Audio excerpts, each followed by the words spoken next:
श्रोतेहो नमस्कार. मी अनिरुद्ध गद्रे. आज 6 डिसेंबर वार बुधवार. आपण ऐकत आहात सकाळचं पॉडकास्ट. महात्मा ज्योतिबा फुले, सावित्रीबाई फुले यांनी बुधवार पेठेतील भिडेवाड्यात सुरू केलेल्या मुलींच्या पहिल्या शाळेची इमारत सक्तीने ताब्यात घेतली आहे. याबद्दल आपण सविस्तर ऐकूयात.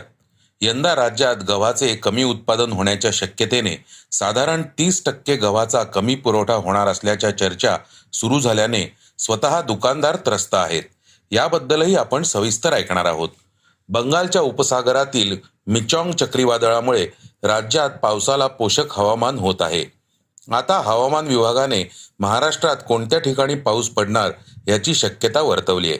याबद्दल थोडक्यात ऐकूयात. चंद्रयानाबद्दल एक महत्त्वाची अपडेट इस्रोने दिली आहे. आजच्या चर्चेतील बातमीमध्ये ऐकणार आहोत उद्धव ठाकरेंनी भाजपला काय आव्हान दिलंय. चला तर सुरुवात करूया आजच्या पॉडकास्टला एका महत्त्वाच्या बातमीने. महात्मा ज्योतिबा फुले, सावित्रीबाई फुले यांनी बुधवार पेठेतील भिडेवाड्यात सुरू केलेल्या मुलींच्या पहिल्या शाळेची इमारत सक्तीने ताब्यात घेण्याची कारवाई महापालिका आणि पोलिसांनी संयुक्तपणे सोमवारी रात्री सुरू केली होती. जेसीबीच्या सहाय्याने मोडकळीस आलेला हा धोकादायक वाडा रात्रीच्या सुमारास जमीनदोस्त करण्यात आला. यामुळे भिडेवाडा राष्ट्रीय स्मारक करण्याच्या दृष्टीने महत्वाचं पाऊल पुढे पडलंय. फुले दाम्पत्याने भिडेवाड्यात 1848 मध्ये मुलींची पहिली शाळा सुरू केली. त्याच्या स्मरणार्थ या वाड्यात राष्ट्रीय स्मारक केलं जावं यासाठी महापालिकेत ठराव झाला होता.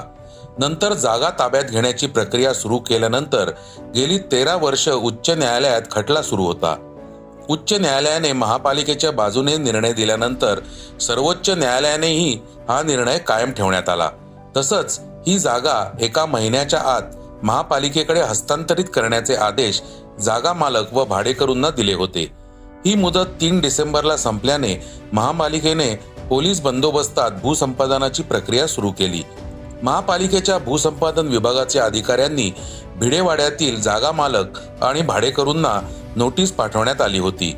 भिडेवाड्यातील भाडेकरूंनी जागा ताब्यात देण्यासाठी मुदतवाढ द्यावी अशी याचिका सर्वोच्च न्यायालयात दाखल केली होती. ही याचिका देखील फेटाळून लावण्यात आली आहे. महापालिकेने भिडेवाड्यामध्ये राष्ट्रीय स्मारक करताना महात्मा फुले आणि सावित्रीबाई फुले यांच्या कार्याचा उचित गौरव करण्यासाठी स्मारकाचा आराखडा तयार करण्याचं काम सुरू केलंय. त्यासाठी 3 वास्तुविशारदांकडे जबाबदारी देण्यात आली आहे. पुढील काही आठवड्यामध्ये या ठिकाणी स्मारकाच्या कामाचं भूमिपूजन करण्यासाठी महापालिका प्रशासनाने तयारी सुरू केली आहे. भारतातील आघाडीची एडटेक फर्म बायजूची आर्थिक परिस्थिती अत्यंत बिकट झाली आहे. स्टार्टअप कंपनीकडे कर्मचाऱ्यांचे पगार देण्यासाठीही पैसे नाहीत. बायजूचे संस्थापक बायजू रवींद्रन यांनी त्यांच्या कर्मचाऱ्यांचे पगार देण्यासाठी त्यांचं घर आणि त्यांच्या कुटुंबातील सदस्यांची घरं गहाण ठेवली आहेत. बायजूच्या संस्थापकाने सुमारे $12 दशलक्ष कर्ज घेण्यासाठी त्यांचे घर गहाण ठेवल्याची माहिती समोर आली आहे. बायजूने अलीकडेच अमेरिकेचे किड्स डिजिटल रीडिंग प्लॅटफॉर्म विकले आहे. त्यानंतरही कंपनी संकटात आहे. बायजूच्या मूळ firm think and learn private लिमिटेडच्या कर्मचाऱ्यांना पगार देण्यासाठी बँकेकडे त्याची मालमत्ता गहाण ठेवून हे पाऊल उचलले आहे. रवींद्र आणि बायजू यांच्या प्रवक्त्यांनी या संदर्भात काहीही बोलण्यास नकार दिला.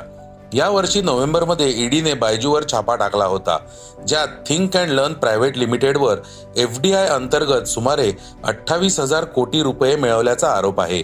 तर त्यांनी परदेशी गुंतवणुकीच्या नावाखाली सुमारे 9,000 कोटी रुपये परदेशात पाठवलं असल्याचं तपासात समोर आलंय. यंदा राज्यात गव्हाचं कमी उत्पादन होण्याच्या शक्यतेने साधारण 30% गव्हाचा कमी पुरवठा होणार असल्याच्या चर्चा सुरू झाल्याने स्वतः दुकानदार त्रस्त आहेत. गव्हाचं उत्पादन कमी होणार असल्यास त्या बदल्यात तांदूळ द्यावा अशीही मागणी केली जाण्याची शक्यता आहे. यंदा पंजाबसह देशात गव्हाचं उत्पादन कमी होण्याची शक्यता आहे. धान्य वितरकांना शासनाकडून देण्यात येणाऱ्या नियत व्ययात गव्हाची कपात होण्याचे संकेत आहेत. चालू महिन्याचा नियत व्यय आला नसला तरी साधारण मासिक गव्हाच्या नियत व्ययाच्या तुलनेत 30% गहू कमी दिला जाणार असल्याचं सांगितलं जातंय. महिन्याला प्रति माणसाला साधारण 3 किलो गहू दिला जातो. त्याऐवजी 1 किलो गहू द्यावा लागणार आहे.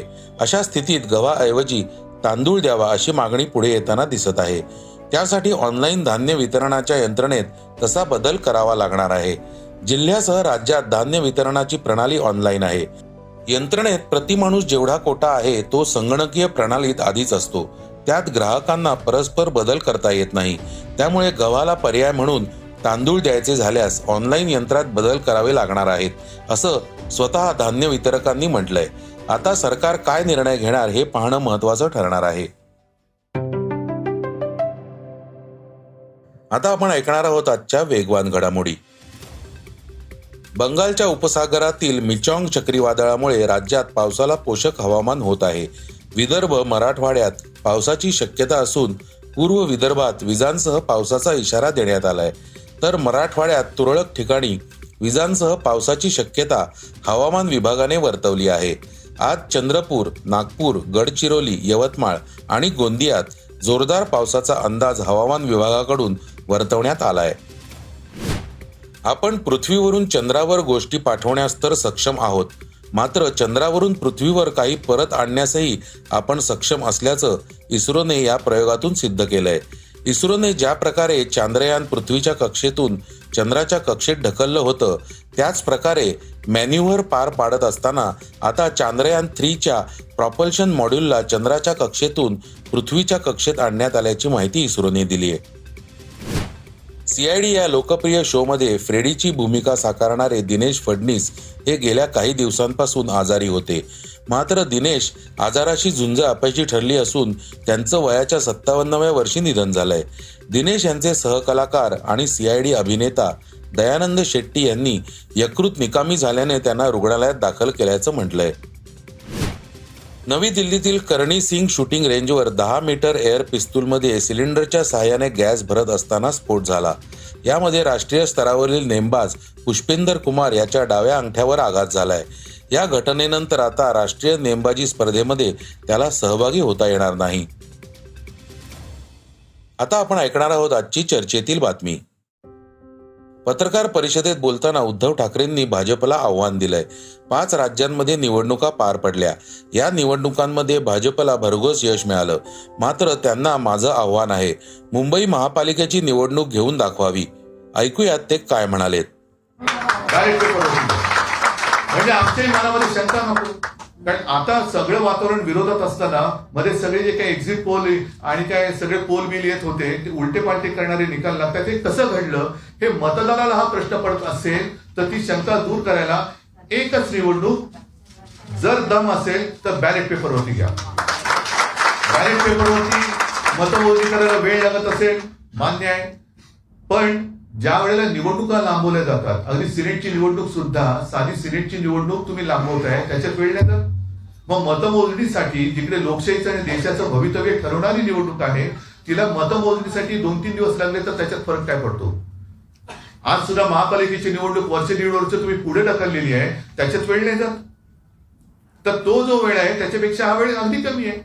तर तुमच्यात हिंमत असेल आणि तुमच्यात एवढा आत्मविश्वास भरला असेल तर उद्या होणारी लोकसभेची निवडणूक ही एकच निवडणूक देशभर बॅलेट पेपरने यांनी घेऊन जिंकून दाखवावी.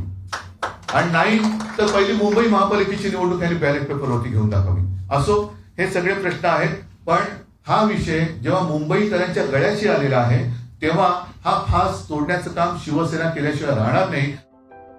त्याचबरोबर सरकारला आणि अदानीला जाब विचारण्यासाठी 16 डिसेंबरला धारावीहून अदानींच्या कार्यालयावर शिवसेनेचा मोर्चा काढण्यात येणार असल्याची माहिती उद्धव ठाकरेंनी यावेळी बोलताना दिली आहे. तर श्रोतेहो, हे होतं आजचं सकाळचं पॉडकास्ट. आजचं सकाळचं पॉडकास्ट तुम्हाला कसं वाटलं हे आम्हाला सांगायला विसरू नका. यूट्यूबवर देखील तुम्ही सकाळचं पॉडकास्ट ऐकू शकता. त्यावरील तुमच्या प्रतिक्रिया, सूचना आमच्यापर्यंत जरूर पोहोचवा. आणि सगळ्यात महत्त्वाचं म्हणजे सकाळचं पॉडकास्ट तुमच्या मित्रांना, कुटुंबियांना नक्की शेअर करा. उद्या पुन्हा भेटूयात. धन्यवाद. वाचा, बघा आणि आता ऐका आणखी बातम्या isakal.com वर. तुम्ही हा पॉडकास्ट isakal वेबसाईट आणि ऍपवर सुद्धा ऐकू शकता. विसरू नका, या पॉडकास्टला आपल्या आवडीच्या पॉडकास्ट ऍपवर सबस्क्राईब किंवा फॉलो करायला.